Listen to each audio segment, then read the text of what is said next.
semuanya. Di sini saya berperan sebagai Kasih, ibu dari Ombak dan Sarah, istri dari Bapak Restu ya di sini.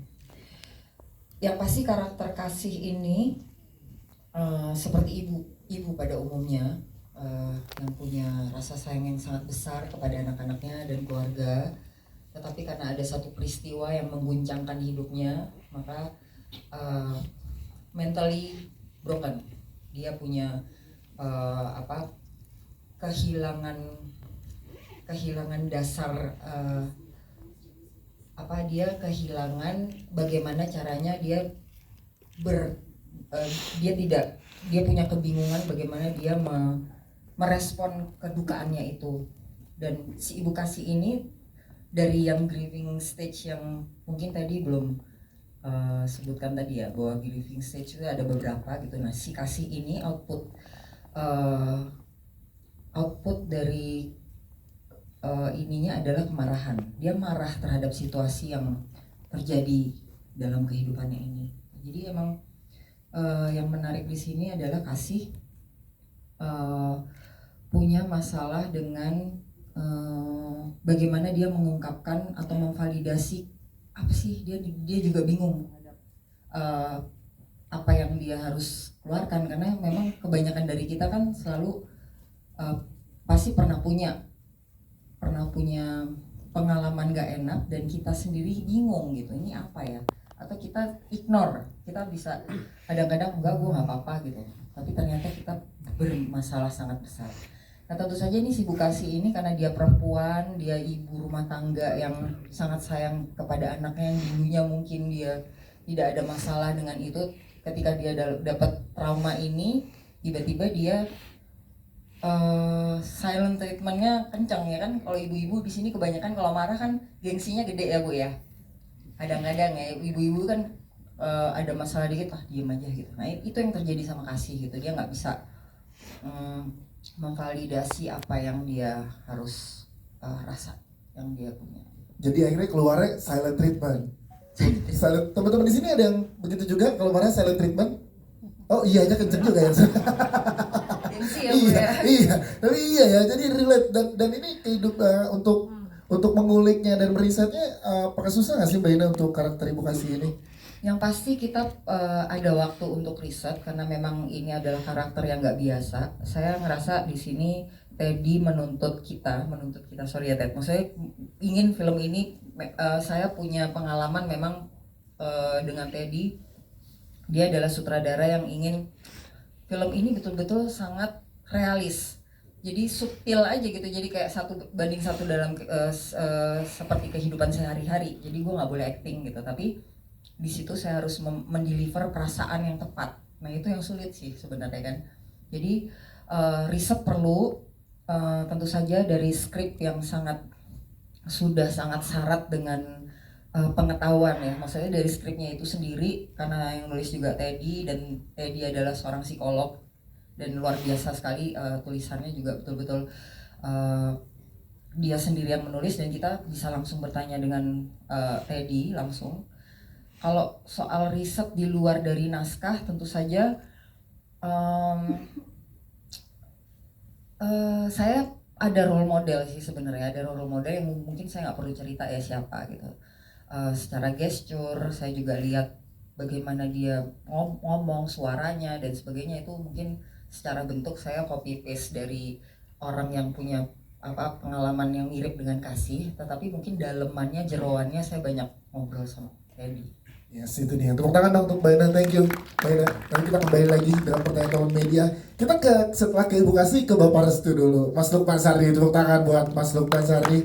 Mas, kita pengen tahu kalau dari Mas Lukman memandang karakter Bapak Restu ini seperti apa dan gimana relate-nya dengan kehidupan nyata Mas, dialami oleh banyak orang tua, khususnya bapak dan suami. Silakan. Yes, thank you. Terima kasih teman-teman sudah menyempatkan hadir di sini. Kalau buat aku sebagai Restu, sebenarnya kalau basically ayah ya aku ayah, basic suami ya aku suami. Tentunya yang membedakan di sini situasi yang terjadi di dalam keluarga Restu itu sendiri gitu.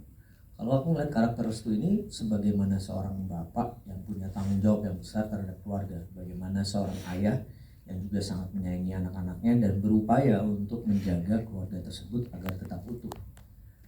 Ini kan sesuatu hal yang sangat basic kalau kita ngomong sebagai kepala keluarga ya. Tapi di sini tuh sebenarnya yang menjadi problemnya di sini adalah Restu itu kan juga orang yang terkena kehilangan dan trauma juga gitu. Tapi dia harus memposisikan bahwa dia ini kuat, dia ini bisa membawa keluarga ke arah yang lebih baik dalam situasi yang seperti ini. Ini yang jadi sedikit problem.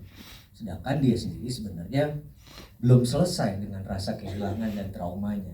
Sehingga apa yang dikomunikasikan dia upayakan untuk dia komunikasikan jadi nggak nyambung gitu ke anaknya, ke istrinya. Nah ini yang jadi problem. Dan dia nggak sadar bahwa setiap anggota keluarganya itu punya caranya sendiri atau perlu waktu untuk menyelesaikan. Dia tuh maunya tuh udah deh begini pasti bisa selesai. Kita harus begini gitu. Itu yang dilakukan Restu. Dan tapi di satu sisi dia gue denial sama perasaannya dia gitu. Kembali lagi karena dia merasa punya tanggung jawab yang besar terhadap keluarga ini gitu. Nah ini yang akhirnya membuat dia sulit untuk berkomunikasi. Jadi serba salah gitu posisinya.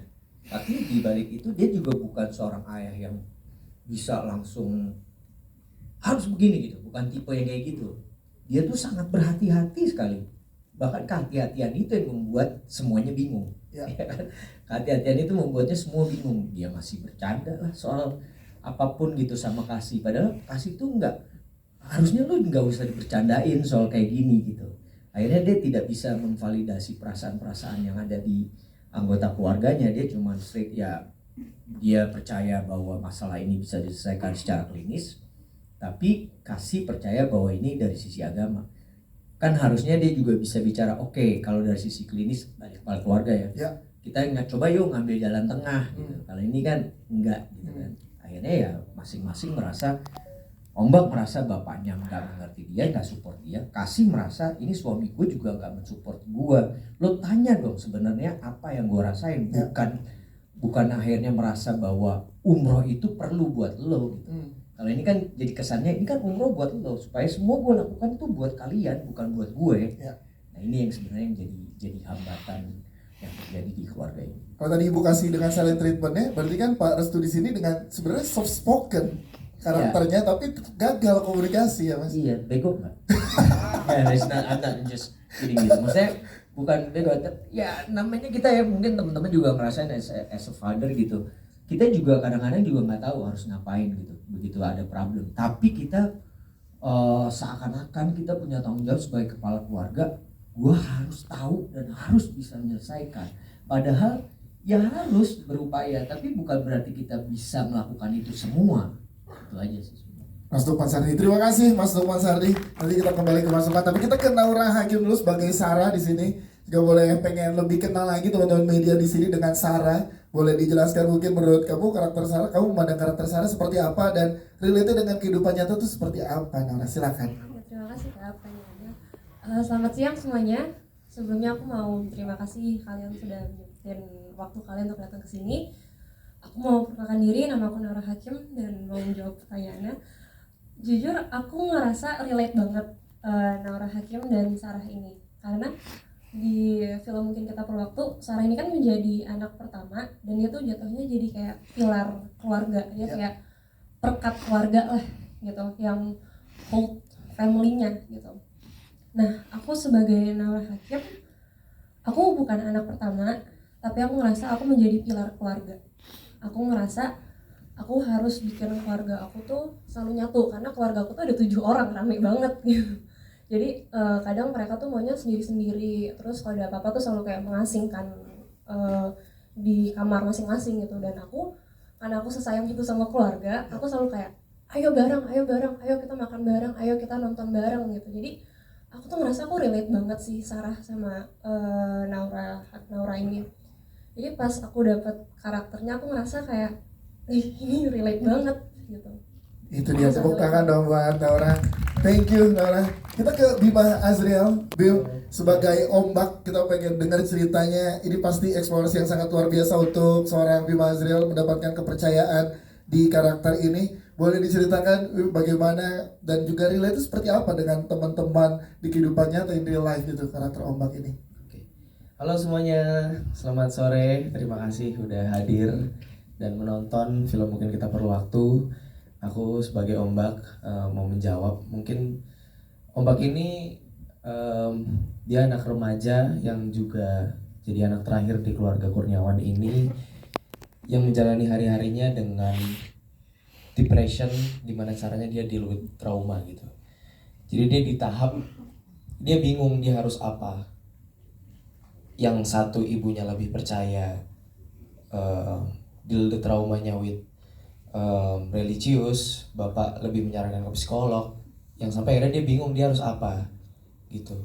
Dan dia itu deal dengan traumanya itu nggak mau menunjukkan ke orang banyak, dan dia tipe yang nggak mau cerita ke banyak orang gitu, karena dia merasa di lingkungan keluarganya pun dia tidak dimengerti gitu.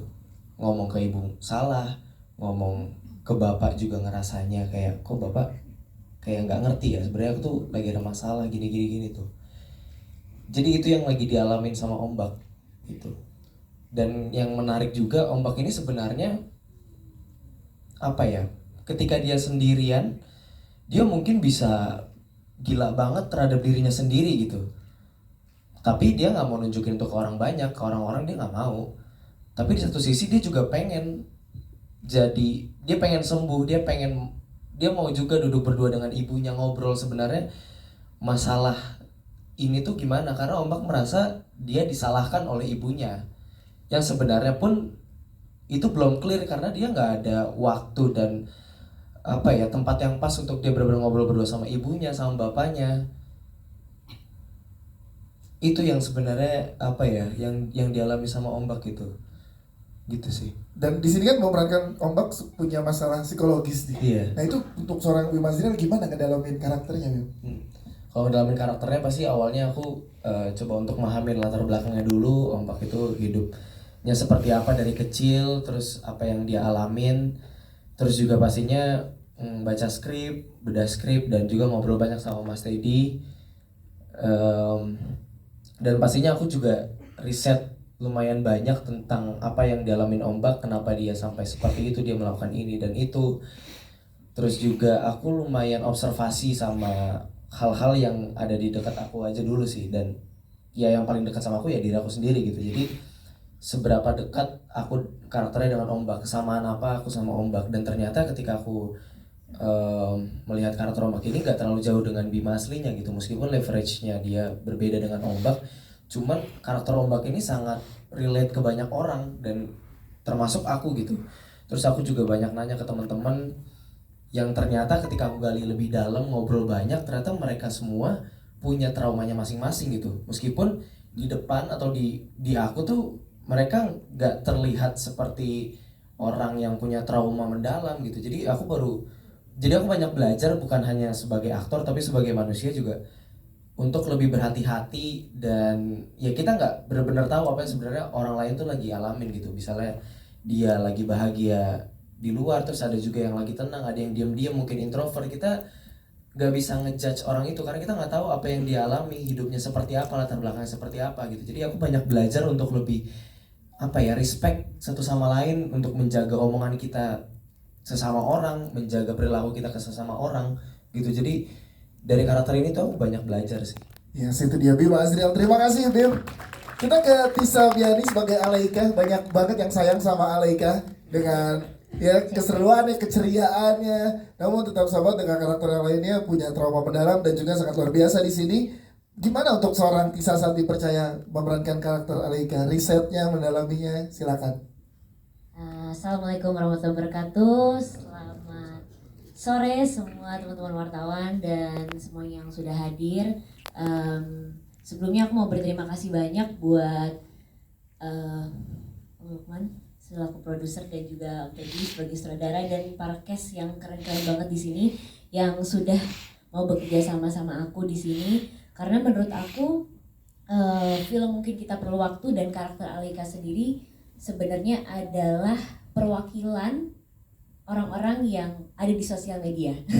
Kenapa aku bisa bilang gitu? Karena Alaika tuh jelas banget terlihat happy, terlihat ceria, terlihat hidupnya aman-aman aja, terus selalu mensupport orang yang mungkin sedang membutuhkan support, dan juga dia selalu menjadi penyelamat untuk sahabatnya, itu Ombak gitu. Jadi dia nggak mau melihat orang sedih, tapi ternyata di balik semua itu dia punya masalah yang orang-orang lain tuh nggak tahu, yang mungkin berat sekali, tapi orang-orang lain tuh nggak nyangka gitu, kok bisa Alaika yang happy, yang ceria itu, tapi dia ternyata punya masalah yang dia pendam gitu. Ya itu yang sering terjadi di sosial media gitu, dan relate banget. Kita selalu menunjukkan kesenangan, kebahagiaan kita, tapi kita nggak pernah tahu loh orang yang terlihat happy itu di dalamnya tuh sebenarnya menyimpan apa sih gitu. Jadi aku ngerasa senang menjadi perwakilan Alaika. Semoga semua yang nonton bisa tersampaikan gitu apa yang aku sampaikan. Yes, tapi tadi kalau teman-teman media dengar langsung ya, jadi Alaika untuk support selalu sahabatnya. Jadi Ombak cuma dianggap sahabat ya. Wah, itu belum terjelaskan. Iya, belum terjelaskan ya. Udah keburu ya, gitu deh. Iya. HTS ya, HTS. Oke. Belum sempat diketemuin sama bapak ibunya juga. Iya. Jadi masih sahabat. Iya. Ya kan sekarang banyak ya terjadi ya, ngebaperin doang ujung-ujungnya Ghosting, meninggalkan, gitu. iya. Ghosting. Beneran ghosting ya. Secara Ya. Terima kasih Tisa Terima Liani, kasih, tepuk terima tangan kasih. buat Tisa. Kita ke Ibu Shirley, mewakili dari Adia Pictures. Ibu Shirley dari Adia Pictures, kita pengen tahu ini kan merupakan film ke-8 dari Adia Pictures. Menariknya hampir semua film Adia Pictures itu